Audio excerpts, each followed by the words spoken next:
certain. For with Jesus, hope is eternity. What he said will surely come to pass. Satana Zechariah 3, verse 2. Satan achipomera muprista wa Mwari, achimpomera nokumurapomera moso. Zakaria waita mge murumasi nofika. Wakamboona kunyara paunoita. Ukandreswa pa public, iwomba funga une dignity. Ukandreswa ukavurirwa mafaira. Mavile vena kanzipa. Unonyara kunge mwawani ili mpasi rizere wanu 65. Urekali kuze mbikana. Kana Zakaria achipomera na Satan. Mwari vanotikwete kana. Ishenga kudzivisa. Mwari ngarambe achikudzivisa. Haupombikani. Ndochitsiga manje. Chandakabura moto ndikadzimura. Kune zvitsiga vatete. Zvakaburwa moto nodenga zvikadzimurwa. Kune zvitsiga mainini. Zvinoburwa naJesu mumoto. Ndati nyangwe zoita kunge demo rakurisa riri kutema. Kune zvitsiga mani. Zvinoburwa zvodzimurwa. Chogona kuinda namatsito acho. But chakadzimurwa chichafuti. Kune vanopembera naJesu. Aita zvikuru muupenyu hwavo. Kare vaiseka vari mukutsva. But nokuti kune tariro kuchitsika. Vanovhomorwa naJesu. Kana avhomora hapana anoramba. Kana adzimura hakuna kana kautsi kanopwititika. Ndakanogona kusara kabata bhachika maipotifa. But chitsiga chaburwa. Chitsiga chaburwa. Chikanodzimurwa. Chikaiswa hacho mujere. But kune tariro. Kana muti watemerwa pasi. Nokuti one day Mwari vachakonzeresa kuti naFaro anote hope. Kana arota pachashayikwa anodudzira. Kunze kwaJoseph nyange ari mujere, Joseph uchadudzira hope. Rega ndikuudze mudikani, kune hope dzaMwari noupenyu hwako. Kana chitsiga chambotemerwa pasi, kune tariro yokubukira kwacho. Mwari vanozviita whether kwanaya kana hakuna. Kana vakati ngaibukire tsvimbo yaAroni kana iri musanctuary inogona kubukira usiku hwani, ikabereka mashizha usiku hwani, ikaita maruva usiku hwani. Tsvimbo iyoyo yanga yakaoma ikabereka maalmonds usiku hwani, maalmonds akaibva usiku hwani. Rega ndikuudze mudikani, hazvitsvaki kureva kwenguva wakatemerwa pasi. But zvinotsvaka kurangarirwa naJesu. Ndakunamata. Vasandanamata. Kandiverenge vaEfeso. Kandiverenge vaFilipi. VaFilipi chapter 3. Ndiverengezve. Pauro unonyora mashoko andoda. Pavhesi ya8. Matambudziko epanyika anetsa. Vanopa reference kune zvakaitika nezuro varipo. Bosi kune vanetsika yokukurangaridza pawaimbove. Nekawiro kawakaita nomukurumbira nomutsindo nokupindika kwehuru vazhinji pakuwa kwako. Varega ndikuudze mudikani. Rega ndikuudze. Pauro anoti kudini?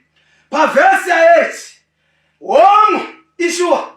Zvirokwazvo ndinoti zvinhu zvose kurashikirwa hako nokuda kwokunaka kwokuziva Kristu Jesu Ishe wangu. Nyange ndikarashikirwa nhasi. It's true. Ndaimbomhandara handisiri. It's true. I was once married, I'm no longer. It's true I divorced. It's true I am sick.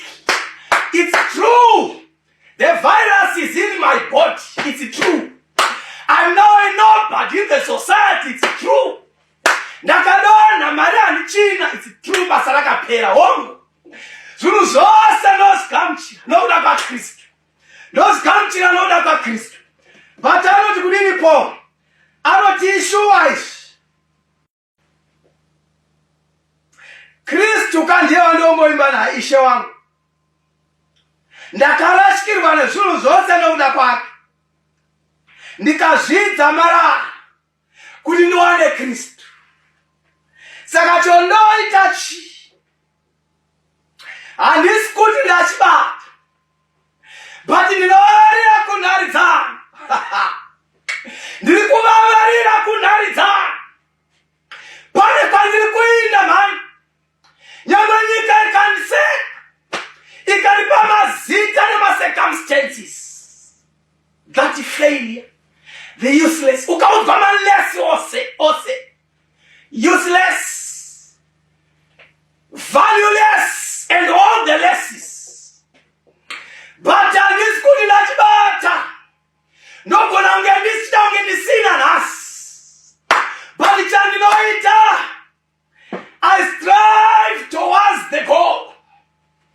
I have hope that one day, kana mvura ikanaya, Mwari vakandirangarira. Kana hana unobata mwana, kana denga rarangarira. Nyangwe vange vamboseka. Hana netariro, nokuti achimupenyu. Ndikana uchimupenyu mudikani. Never give up. Never give up. Never give up. Keep on keeping on. Cry to him. There is hope for a tree. Kana Nebukadnezar chaianga asingapindi church akadzoka. Mwari vakamupatarira vakasunga vebhandire rendarira. Ko imiwo zvangu ndodikanwa naJesu wamhani. Neniwo ndakaitwa nefu. Neniwo ndakaitwa nemutoo unoshamisa. Saka Mwari vanotondirangarira havareki. Chandinoita chii? Hama dzangu verse 13 vaEfeso vaFilipi 3. Ina handisi kuti ndatochibata. Asi chinhu chimwe chandinoita, kukanganwa zvanezuro. Hallelujah. I forget what is in the past. The biggest tragedy of a driver is to cruise at high speed, even low speed, with his eyes fixed in the rear view mirror. Tragedy. That's a recipe for disaster. The rear view mirror is okay. It helps just to check the past. I have a past. I see more mdikani. Hakuna asina norondo man. Mundu wese unefaira akavarwa seru. I just peep and check in the rear view mirror and move on, focusing straight ahead. Ndinokanganwa zvazvo, kanganwa mdikani. Sakanganiswa nehistory. History is stubborn. Zvakatoitika, you can't change it. Vavarira kunharidzana. Fixing your eyes on Jesus, the author and finisher of your faith, who, after conquering, sat at the right hand of the throne of grace. I want to assure you, there is hope in Jesus. Fix your eyes in him. Fix your eyes on him. Run with perseverance. Shut your ears to the discouraging voices, those who remind you of yesterday. Vaudze kuti ndakabvako zuro. Chandoziva kuenda mberi. Vana vaIsraeri pagungwa. Vaudze Moses kuti hanzi mucharamba makamira muchitsvaka kusvika rini. Vaudze vaende mberi. Forward ever with Jesus. Ndakurayira nokurangarira hama pamunamato uno kuti Mwari vakubatsire. Kanganwa razuro. Fix your eyes mberi. As long as una Jesu, there is hope.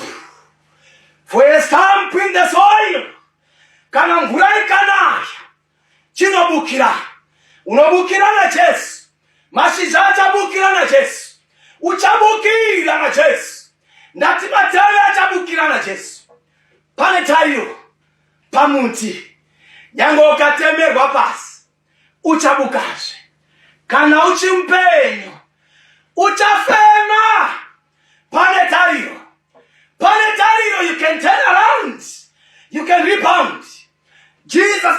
your life.